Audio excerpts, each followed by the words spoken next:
questions to the Solicitor General, Matthew Patrick. Question number 1, please. Solicitor General. Madam Deputy Speaker, with your permission, I'll answer questions 1, 2 and 3 together. Earlier this month, we marked International Women's Day, and it was very moving to hear my honourable friend, the Minister for Safeguarding, again record in this House the names of women and girls killed in the last year.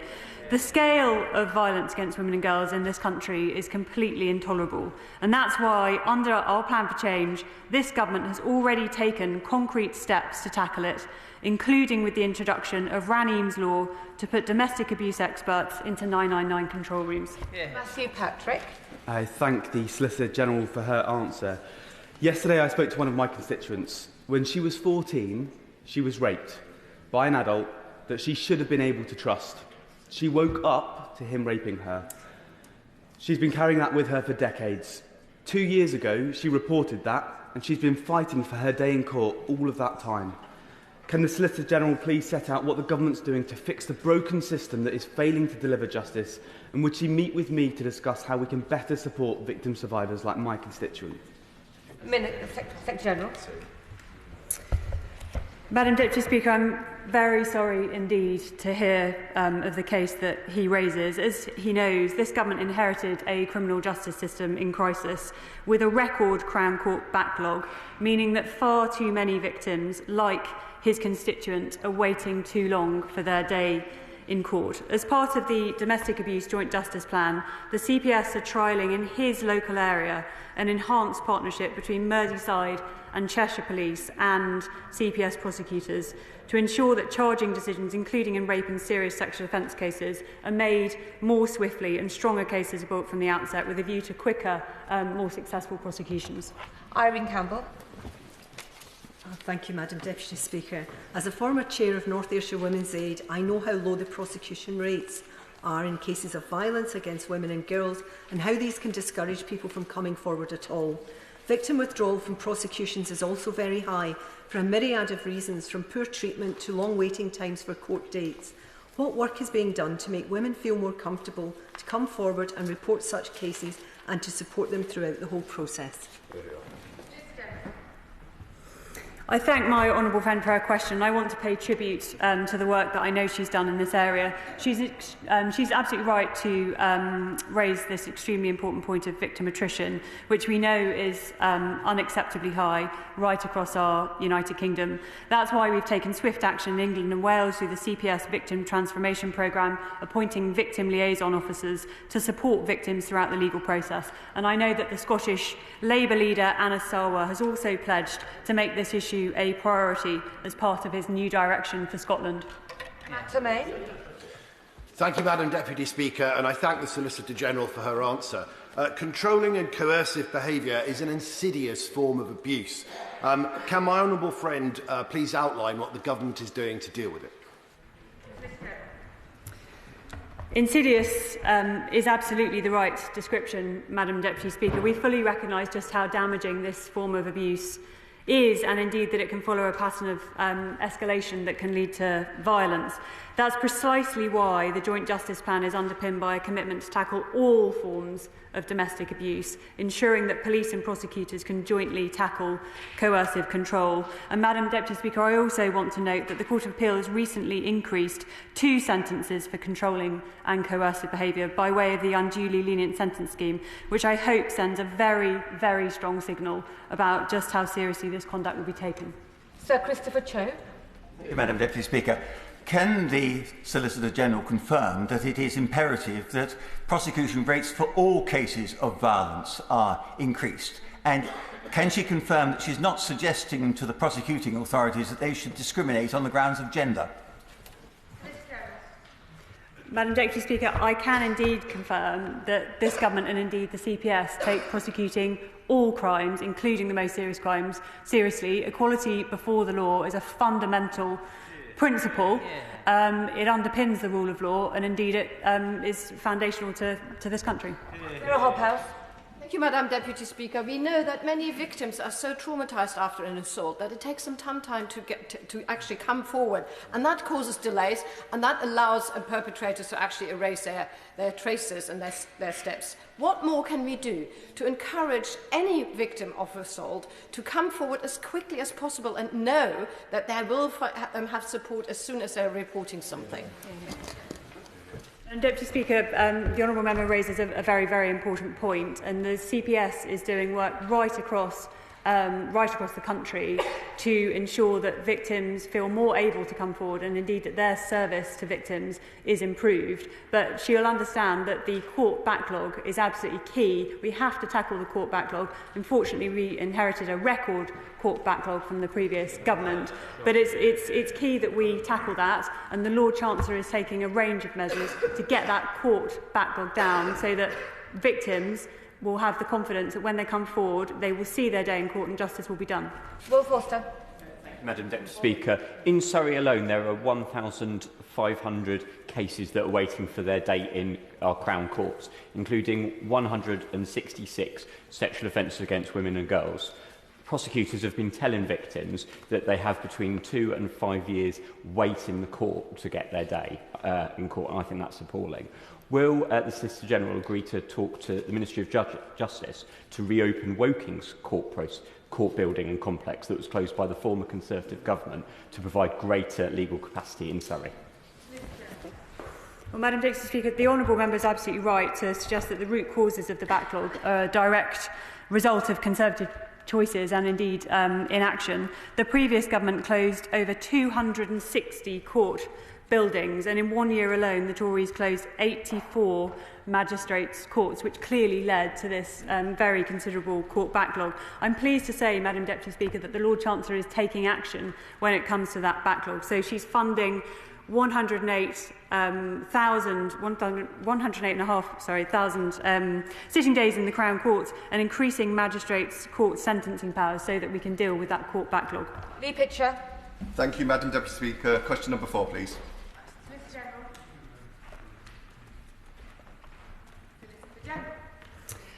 Madam Deputy Speaker, new technology has the potential to bring transformative benefits to the criminal justice system, as indeed it does to public services more broadly. This government recognises that technology has the potential to radically enhance the way that public services are delivered to the benefit of all of us and indeed to the benefit of the public purse as well. For example, Madam Deputy Speaker, the SFO is trialling technology to improve the speed and quality of its disclosure work, and the results have been very promising. The tech identifies relevant documents 40% more quickly than traditional methods, and I'm pleased to say, Madam Deputy Speaker, that it will be rolled out to more cases in the coming months. Lee Pitcher. Thank you. In my constituency of Doncaster East and the Isle of Axholme, we are home to 3 prisons, Lindholme, Hatfield and Moorlands. Given the challenges faced in our local criminal justice system, particularly in managing caseloads in prisons and the capacity, can the Attorney General outline what specific technological innovations are being prioritised to speed up court processes and improve access to justice for victims and defendants? The work to improve our public services has to include the better use of technology, and this government is taking decisive action to enable law enforcement agencies and prosecuting authorities to harness innovative and cutting-edge technologies to reduce the court backlog, improve efficiency in the criminal justice system, and to lead to better outcomes for victims. I'm pleased to say, Madam Deputy Speaker, that the Government Legal Department is providing leadership in this area through its AI Centre of Excellence, which offers expert support to colleagues across government. Liberal Democrat spokesperson Josh Braberindy. Thank you, Madam Deputy Speaker. With shameful vandalism of buildings in Eastbourne's Gildridge Park and the torching of park benches in Shinewater Park reflected across the country, it's clear that we need more tools to tackle these crimes in Eastbourne and beyond. And technology is an example of one of those tools. So can the Solicitor General share with my constituents what tech the government is set to deploy to help us address this through the criminal justice system more efficiently? Madam Deputy Speaker, I'm grateful to the Honourable Member for his question, and as I've outlined, tech is incredibly important to the entirety of the criminal justice system to help it function better. For the CPS, for example, they're committed to delivering more technology-enabled ways of working, including things like piloting digital jury bundles, which will help speed up the court process. I've already mentioned the Serious Fraud Office, which is trialling technology in a number of different areas, including in relation to its case management system. I've already spoken as well, Madam Deputy Speaker, about the Government Legal Department, but the key really is better use of technology to enable better ways of working across the entirety of the criminal justice system, including in the courts, especially by the CPS, to enable more prosecutions. Harpreet Pal. Question number 5, Madam Deputy Speaker.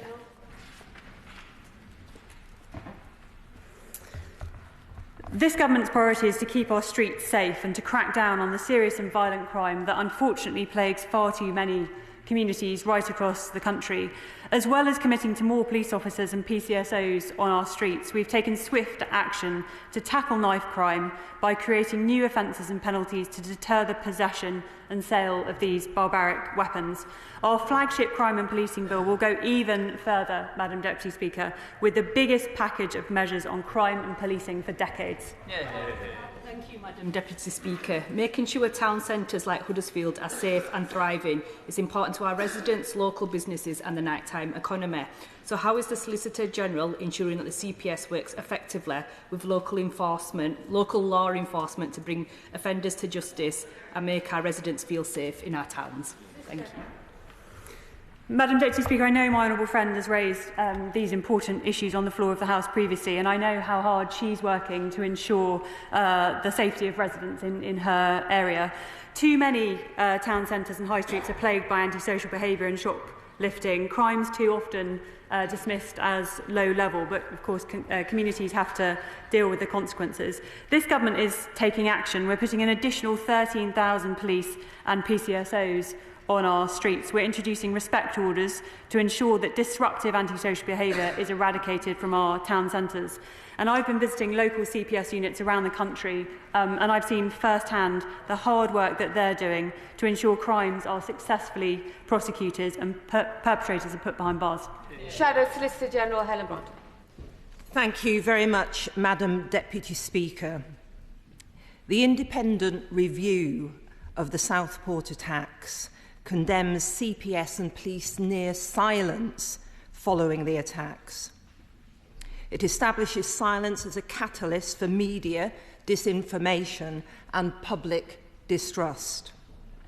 It states, and I quote, "Silence in the face of horrific events of major public interest is no longer an option." So does the Solicitor General accept that government secrecy fuelled conspiracy theories and thus eroded confidence in our justice system? Or is the independent King's Counsel reviewer simply wrong? Madam Deputy Speaker, you won't be surprised to hear that I completely reject the allegation of government secrecy. I mean, certainly when it comes to Southport, those murders were some of the most harrowing in our country's history, and it was absolutely right that due process was followed to allow for the successful conviction. It was vitally important that justice was done in those cases. And look, the Shadow Solicitor General will know that there are issues around contempt. Contempt is being looked at by the Law Commission. The Law Commission has agreed to a request from the Home Secretary to speed up that review, and it's vitally important that we get the results of that review as soon as possible. Shadow Solicitor General Helen Grant. The independent review warned that government silence risked far more prejudice to any trial than transparency. Indeed, the truth, as is often said, can be the very best disinfectant. So will the Solicitor General agree to greater transparency around major events in the future and to implement Jonathan Hall's recommendations on the provision of information to the public to make sure this never happens again? Madam Deputy Speaker, the Shadow Solicitor General refers to Jonathan Horn. That indeed is the terrorism review. Terrorism is, of course, something that the government takes extremely seriously. Jonathan Horn's review is concluded now, and it's absolutely right that his report is considered in full by the Home Secretary. It's clearly an important step in addressing all of these questions, and that is coupled, Madam Deputy Speaker, with the review on contempt. Any objecting? Question number 6, Madam Deputy Speaker. Solicitor General.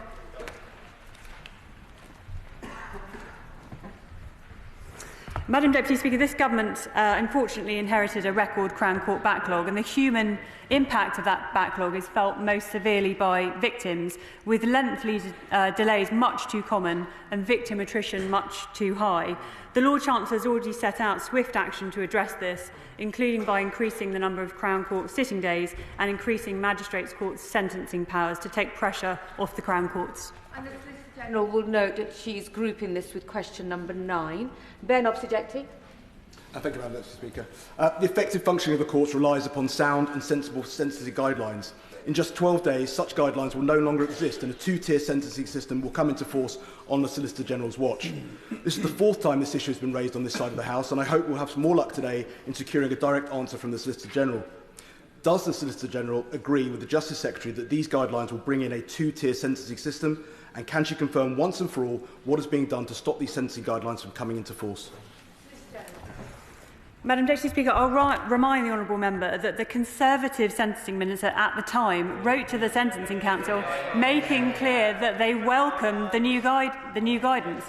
Equality before the law, Madam Deputy Speaker, is clearly core to the application of the rule of law in this country and a foundational principle of our legal and judicial systems. And I'm sure that colleagues will welcome the fact that the Lord Chancellor met the Chair of the Sentencing Council last week and they had a constructive discussion around the guidelines. James Weld, question. Thank you very much, Madam Deputy Speaker. Justice delayed is justice denied. Can the Solicitor General confirm the court backlog is rising rather than falling? And could she explain why the Lord Chancellor has not maximised the number of sitting days so that victims of rape and other serious crimes do not have to wait unduly for their cases to be heard? Madam Deputy Speaker, I'm afraid it's relatively... the criticism would carry a little more weight, but for the fact that the Conservatives spent the last 14 years driving up the record court backlog. The root causes of the backlog, Madam Deputy Speaker, are a direct result of the Conservative choices. The previous government closed over 260 court buildings. The record court backlog now stands at 73,000 cases. And as we've said, Madam Deputy Speaker, the human cost of those delays is very, very considerable. Victims are waiting years for justice. The Lord Chancellor is taking robust action. She's increased the number of Crown Court sitting days. She's increased Magistrates' Court sentencing powers. And she's asked Sir Brian Leveson to lead an independent review of our criminal courts to look at options for longer-term reform. The previous government didn't act. They drove up the backlog. This government is taking action. Select Committee Chair Andy Slaughter. Thank you very much, Madam Deputy Speaker. As the Solicitor General says, the Lord Chancellor has substantially increased sitting days, but lack of a judge is only one reason courts stand empty. In the first 9 months of 2024, 368 Crown Court trials were rendered ineffective because the prosecutor failed to attend. What discussion has she had with the CPS on improving prosecutor attendance so Crown Courts can sit closer to judicial capacity? Madam Deputy Speaker, my honourable friend raises a very important point. The shortage of counsel is indeed a problem and indeed has contributed to the record Crown Court backlog. The Crown Prosecution Service have ensured that they're widening their panel, including for RASO counsel, and indeed I've had regular discussions with the Chair of the Bar Council around their work to try and ensure that criminal practitioners continue to stay in that line of work. I'm conscious also that colleagues in the Ministry of Justice are very much committed to the sustainability of the bar and are having regular discussions themselves too. Catherine Fuchs.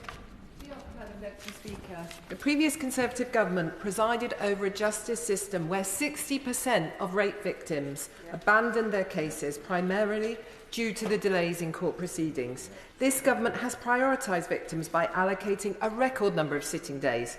Does the Solicitor General agree with me that despite all their current expressions of outrage about the backlog, their government failed to tackle the backlog and deliver timely justice to victims? Madam Deputy Speaker, my honourable friend is absolutely right. And as I've said a number of times, the root causes of this backlog lie with the party opposite. They did not take action, victims are suffering, and it falls to this government to take action, and it's action we're taking. James Asser. Number 7, please, Madam Deputy Speaker. Mr. General. Madam Deputy Speaker, we're taking strong action as part of our plan for change to tackle the serious and violent crime on our streets. Our new crime and policing bill will back our police and prosecutors by giving them enhanced, tougher powers to keep our streets safe, tackle antisocial behaviour and crack down on knife crime. I know that my honourable friend will also welcome the record £1.16 billion investment in the Metropolitan Police from the Home Secretary and the Mayor of London, which will help to deliver this government's Safer Streets mission in his constituency. James Asser. Thank you, Madam Deputy Speaker. My constituents in West Ham and Beckton are extremely concerned about knife crime. We've had a serious number of incidents over the last few years, and including in the last few weeks. Could my honourable and learned friend reassure my constituents of the work the government is taking to make a stronger approach on prosecuting knife crime, and also what work is being done to support victims? Madam Deputy Speaker, my honourable friend is absolutely right to raise this very important issue. This government has already banned machetes. We're introducing legislation that will clamp down on the sale of dangerous knives online, and we're committed to banning ninja swords too. I recently met with the CPS's Victim Transformation Programme, and I heard how the CPS are fundamentally transforming the way they provide support to victims to ensure they get the assistance they need at every stage in the criminal justice process. Rachel Hopkins. Number 8. Thank you. General. Madam Deputy Speaker, my honourable friend is absolutely right to raise this question. This government is taking decisive action to crack down on serious and violent crime right across the country and to ensure that perpetrators of these offences are put behind bars. As such, I welcome my honourable friend's strong support for the Crime and Policing Bill, which contains tough measures to tackle knife crime and other crimes too. Rachel Hopkins. Thank you, Madam Deputy Speaker. Sadly, Bedfordshire Police recorded some of the highest knife crime rates in England in the year ending March 2024. A robust and quick CPS response is key to delivering justice for victims and their families. So how is the government ensuring we increase prosecution rates for those serious offences to keep dangerous offenders off our streets? Madam Deputy Speaker, my honourable friend raises a critical issue affecting communities in Bedfordshire and indeed communities right across this country. An important part of this government's mission to make our streets safe is our commitment to halve knife crime in a decade. We've implemented our ban on zombie-style knives and machetes, and we're now moving forwards with our plans to ban ninja swords later this year. We know that more needs to be done to tackle the sale of knives and offensive weapons online, which is why we've recently announced Ronan's Law, which will include stricter rules for online knife sales. That concludes Solicitor General questions. I'll let the front bench quickly swap over.